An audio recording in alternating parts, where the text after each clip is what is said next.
हाय friends आपको स्वागत करुच्ची studio with Rinku Sahu channel रे। एक क्लास आम ध्वनि एवं लिपि विषय पढ़ा। आपड़ जदि ओडिया ग्रामर अन्य क्लास कराई ताहा देखी ना ताले आम चैनल ओडिया ग्रामर प्लेलिस्ट को जाई समस्त थ्योरी क्लास देखिपारे। ता सहित आम सीटीबीडी ओटीटी ओएसटीटी बा अन्य एग्जाम प्रीवियस क्वेश्चन को एमसीक्यू क्वेश्चन को डिस्कसन कराई ताहाको आपण आम चैनल ओडिया ग्रामर प्लेलिस्ट को जाई देखिपारे। एवं चैनल को सब्सक्राइब करने ताले सब्सक्राइब करंतु। ता सहित टेलीग्राम ग्रुप रे बा व्हाट्सएप चैनल रे जॉइन होने ताले डिस्क्रिप्शन को जाई आपण जॉइन हो पारे। तेणु आरंभ करबा ध्वनि एवं लिपि विषय पढ़ा। ध्वनि क्या कहुए? भाषार सर्वनिम्न एकक। भाषार सर्वनिम्न एकक कौन कहुए? ध्वनि कहुए। जमीक आम आस को कौन लिखिथूँ बा आस को कौन कही? आस को आ कही, असहमति को ना कही, संबोधन को हे कही। यही भली जदि आम भाषा को छोट कर लिखा बा सर्वनिम्न कर लिखा ताहा कौन कहुए? ध्वनि कहुए। भाषार सर्वनिम्न एकक या कौन कहुए? ध्वनि कहुए। असहमति को ना कही, आस को आ कही, बासस्थान को घर कही, संबोधन को हे कही, यह कहुए ध्वनि कहुए। भाषार सर्वनिम्न एकक को ध्वनि कहुए। लिपि क्या कहुए? जदि आम लिखिदेबा ताहले ताहाकू लिपि कहुए। भाषा प्रकाशित होगापी दुईटी रूप ग्रहण करें। गोटे हूँ तार कथित रूप जहाँ आम ध्वनि कही एवं अन्यटी हूँ लिखित रूप। जितेबले ध्वनिटी लिखित रूप धारण करे सेतेबेले ताकू आम लिपि कही।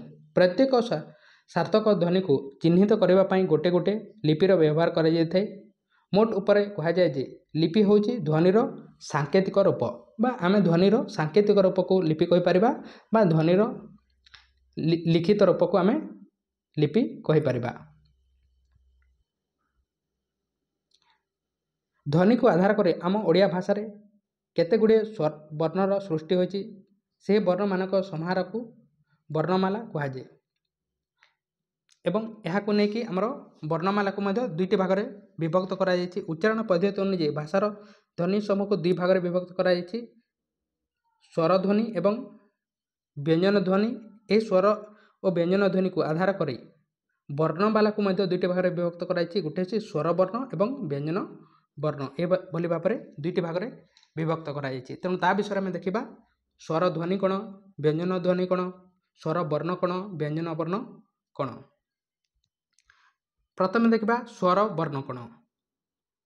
स्वर वर्ण क्या कहुए? जो ध्वनि गुड़िक अन्यर साहाय्य न नहीं आपे आपे उच्चारित होती से गुड़ी को स्वर ध्वनि कहुए एवं से गुड़िकर सांकेतिक रूप को स्वर वर्ण कहुए। जो ध्वनि गुड़िक अन्यर साहाय्य न नहीं आपे आपे उच्चारित होती से गुड़ी को स्वर ध्वनि एवं से गुड़िकर सांकेतिक रूप को स्वर वर्ण कहुए। एवं स्वर ध्वनिर संख्या केतेटी? ओडिया भाषा एबे यार संख्या हूँ 11टी। 11टी हूँ स्वर ध्वनि संख्या। एवं स्वर ध्वनि क्या कहुए? जो ध्वनि गुड़िक अन्यर साहाय्य न नहीं आपे आपे उच्चारित होती ताकू स्वर ध्वनि कहुए एवं स्वर ध्वनिर सांकेतिक रूप को स्वर वर्ण कहुए। एवं यार संख्या हूँ 11टी। कौटा अटे? एटा अटे अ आ हर्षई दीर्घई दीर्घ रु दीर्घ रु ए ऐ ओ ओ। ये 11टी को कौन कहुए? स्वर ध्वनि कहुए बा स्वर वर्ण कहुए। एवं यहाँ को दुईटी भाग में विभक्त कराई। गोटे हूँ शुद्ध स्वर एवं गोटे हूँ संयुक्त स्वर। ये भाव में यहाँ स्वर ध्वनि को दुईटी भाग में विभक्त कराई। गोटे हूँ शुद्ध स्वर एवं अन्यटी हूँ संयुक्त स्वर। जो स्वर ध्वनि उच्चारण बेले जिह्वा और ओठरे कौन परिवर्तन हुए ना ताकू शुद्ध स्वर कहुए। जिह्वा और ओठरे जोटा कौन परिवर्तन हुए ना ताकू शुद्ध स्वर कहुए। कौटा अटे? अ आ हर्षई दीर्घई दीर्घ रु ए एवं ओ। यार संख्या केतेटी? 8टी। यार संख्या हूँ 8टी। शुद्ध स्वर संख्या हूँ 8टी। जो स्वर ध्वनि उच्चारण बेले जिह्वा ओठरे कौन परिवर्तन हुए ना ताकू शुद्ध स्वर कहुए। एवं यार संख्या हूँ 8टी। सेमिति संयुक्त स्वर संख्या केते अटे? संयुक्त स्वर संख्या हूँ 2टी। एवं संयुक्त स्वर क्या कही आम? जो स्वर ध्वनि उच्चारण बेले जिह्वा ओठरे परिवर्तन होता है ताकू संयुक्त स्वर कहुए। एवं यह दुईटी कौटा अटे? ऐ एवं अन्यटी हूँ औ। ऐ एवं औ। 8 एवं 2 10 है एवं दीर्घ रू को काउंट करा जाए नहीं, दीर्घ रू को काउंट करा जाए नहीं। तेणु यह सहित मिली कि स्वर ध्वनि संख्या केते होची 11टी टोटाल। 8टी होची शुद्ध स्वर एवं 2टी होची संयुक्त स्वर एवं दीर्घ रू को काउंट करा जाए नहीं। तेणु टोटाल संख्या होची 11टी। तापर नेक्स्ट देखिबा आमे व्यंजन वर्ण। तेणु यह ह्रस्व स्वर जदि गोटे मात्रा रे उच्चारित हेबो ताहले ए स्वर ध्वनिटी गोटे मात्रा रे उच्चारित हेले ताहा कोन कह जे ह्रस्व स्वर कह जे। 2टी मात्रा रे उच्चारित हेबो ताहले ताहाको दीर्घ स्वर कह जे एवं 3टी मात्रा रे उच्चारित हेबो ताहले ताहाको प्लुत स्वर कह जे। यह थिला स्वर ध्वनि बा स्वर वर्ण विषय। नेक्स्ट देखिबा आमे व्यंजन वर्ण विषय। व्यंजन वर्ण क्या कहुए? व्यंजन वर्ण जो ध्वनि स्वर ध्वनि साहाय्य व्यतीत उच्चारित हो पारती ना सेगुड़ी को व्यंजन ध्वनि कहुए। सेगुड़िकर सांकेतिक रूप को व्यंजन वर्ण कहुए। अर्थात जो ध्वनि गुड़िक अन्यर बा स्वर ध्वनिर साहाय्य उच्चारित होती बा अन्यर साहाय्य उच्चारित हो पारती नहीं एवं स्वर ध्वनिर साहाय्य उच्चारित होता ताहाकू व्यंजन ध्वनि कहुए एवं ताहार सांकेतिक रूप को व्यंजन वर्ण कहुए। एवं व्यंजन वर्ण संख्या होची 39टी। केतेटी? 39टी। एवं यहाकू मध्य 2टी भाग में विभक्त करा जायछि व्यंजन वर्ण को। गोटे होची वर्ग व्यंजन एवं गोटे होची अवर्ग व्यंजन। वर्ग व्यंजन संख्या होची 25टी एवं अवर्ग व्यंजन संख्या होची 14टी। एही वर्ग व्यंजन जो 25टी अछि यहाकू मध्य 5टी भाग में विभक्त करा जायछि। एवं वर्ग व्यंजन को स्पर्श व्यंजन मध्य कहुए। वर्ग व्यंजन को कौन कहुए? स्पर्श व्यंजन मध्य कहुए। प्रथम देखा वर्ग व्यंजन। वर्ग व्यंजन कोटा अटे? क रु म पर्यंत। क रु म पर्यंत 25टी होची वर्ग व्यंजन।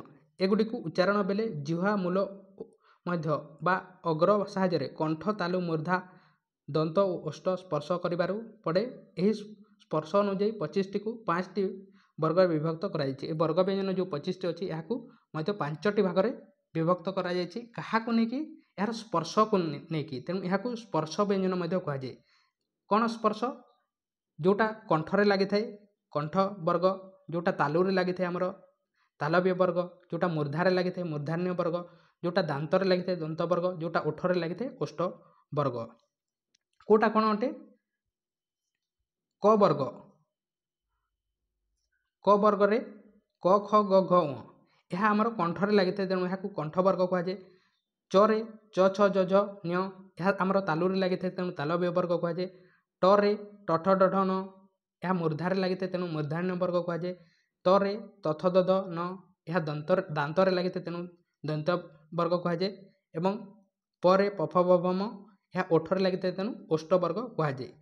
एवं आमर नाकरे मध्य किछि लगी थाए। कोटा नाकरे लगी थाए? यही लास्ट 5टी अक्षर अच्छी। लास्ट 5टी अक्षर कोठार लगी थाए? आमर नाकरे लगी थाए।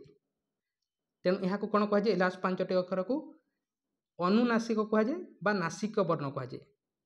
तेणु वर्ग व्यंजनर लास्ट 5टी अक्षर को कौन कहुए?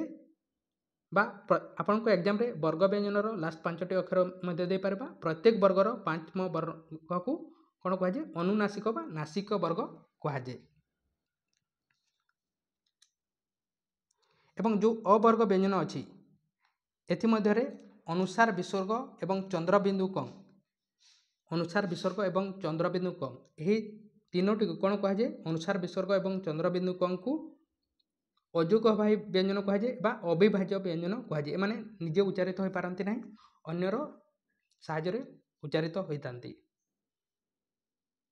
अनुसार विसर्ग एवं चंद्रबिंदु कम सेमती उष्ट ये अवर्ग व्यंजन रे उष्म वर्ण क्या कहुए? तालव्य स, मूर्धन्य स, दंत स एवं ये ह को कौन कहुए? उष्म वर्ण कहुए। सेमती ज र ल व, ज र ल एवं व यही समस्त को कौन कहुए? या अंतस्थ वर्ण कहुए। एवं र को लोड़ित वर्ण कहुए।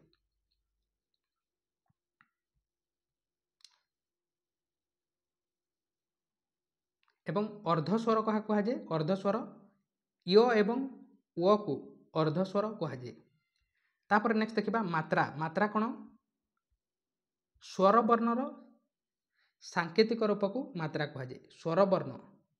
स्वरवर्ण जानते आप स्वरवर्णर सांकेतिक रूप को मात्रा कहुए। यही समस्त स्वरवर्ण अटे एवं यार सांकेतिक रूप माने आ को आम कौन लिखि था एमती बाड़ीटे दे था ई को छोट ईटे लिखि था यही समस्त को एठारे तार दि जाइए यह हिं कहुए कौन कहुए मात्रा कहुए। स्वरवर्णर सांकेतिक मात्रा कहुए। सेमिति व्यंजन वर्णर सांकेतिक रूप को फला कहुए। व्यंजन वर्णर सांकेतिक रूप को फला कहुए। जमीक क को छोट कटे लिखि था ख को छोट कटे लिखि था संकेत तेणु यह कहुए फला कहुए। एवं युक्त व्यंजन क्या कहुए स्वरवर्ण सहित स्वरवर्ण बा व्यंजन वर्ण सहित जदि व्यंजन वर्ण मिसी जाए ताहले ताकू युक्त व्यंजन कहुए। तापर नेक्स्ट देखा अघोष कण सघोष कण अल्पप्राण कण एवं महाप्राण कण।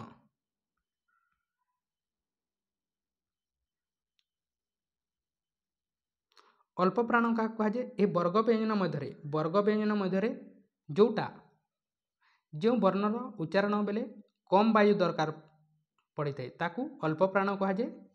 एवं जोठारे अधिक वायु दरकार पड़ी था जो वर्णर उच्चारण बेले अधिक वायु दरकार पड़ी था ताकू महाप्राण कहुए। अघोष क्या कहुए जो ध्वनिर उच्चारण बेले स्वरतंत्र में कंपित हुए ताकू सघोष कहुए। एवं जो ध्वनिर उच्चारण बेले स्वरतंत्र में कंपित हुए ना ताकू अघोष कहुए। एवं यह स्वरध्वनि कौन हो पार अघोष हो पार एवं अल्पप्राण हो पार। प्रत्येक स्वरध्वनि उच्चारण बेले अल्प पवन शक्ति आवश्यक हुए तेणु स्वर एगुड़ी अल्पप्राण पुणी यही उच्चारण बेले स्वरतंत्र में कंपन व घोष सृष्टि हुए तेणु समस्त स्वरध्वनि सघोष अटंती सघोष एवं अल्पप्राण हो पारे। तापर व्यंजन जो ध्वनि उच्चारण बेले अल्प पवन शक्ति आवश्यक हुए सेगुड़ी अल्पप्राण एवं अधिक आवश्यक हेले महाप्राण।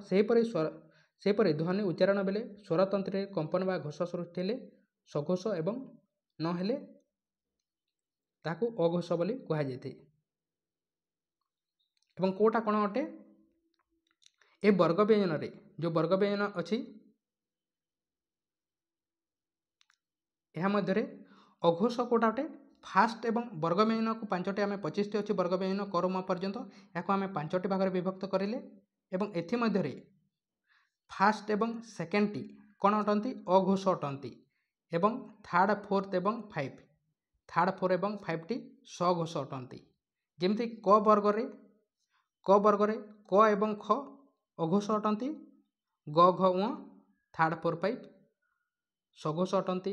च वर्ग च छ फास्ट एवं सेकेंड अघोष अटंती थर्ड फोर 5 यह कौन अटंती सघोष अटंती। प्रत्येक वर्ग रे फास्ट एवं सेकेंड टी अघोष थर्ड फोर 5टी सघोष अटंती।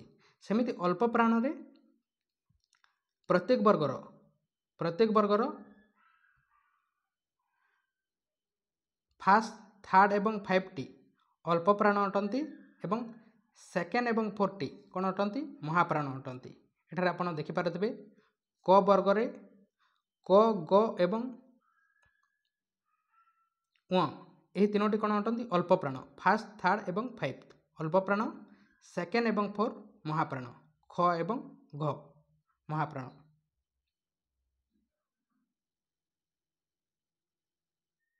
बा वर्ग व्यंजन ध्वनि मध्य प्रत्येक वर्गर फास्ट एवं सेकेंड टी कौन अटंती अघोष अटंती एवं थर्ड फोर 5 सघोष अटंती एवं सेमिति वर्ग व्यंजन मध्य फास्ट थर्ड एवं 5 ध्वनि अल्पप्राण एवं सेकेंड एवं 4टी महाप्राण अटंती।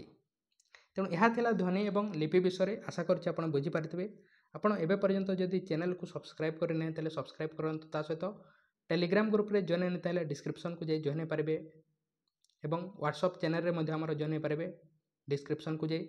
ओडिया ग्रामर अन्य मध्ये थ्योरी क्लास करा जायछि ता सहित क्वेश्चन को मध्ये डिस्कशन करा जायछि विभिन्न एग्जाम रे आसीथिबा ताहाको आपण हम चैनल रो प्लेलिस्ट को जाई देखि पारिबे। तेणु थैंक यू।